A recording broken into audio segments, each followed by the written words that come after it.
রেসিপিটা প্রথম থেকে শেষ পর্যন্ত দেখবেন, আশা করছি ভালো লাগবে তোমাদের। তো চলুন রেসিপিটা শুরু করা যাক।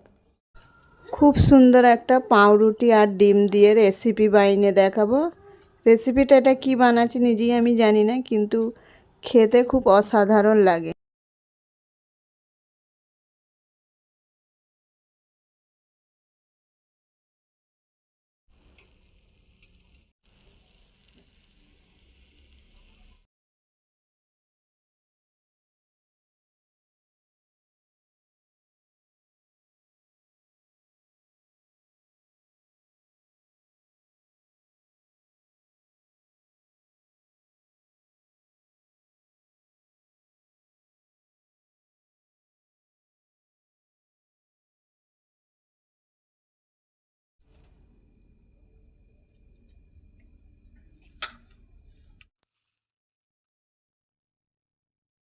রেসিপিটা ভালো লাগলে একটা লাইক।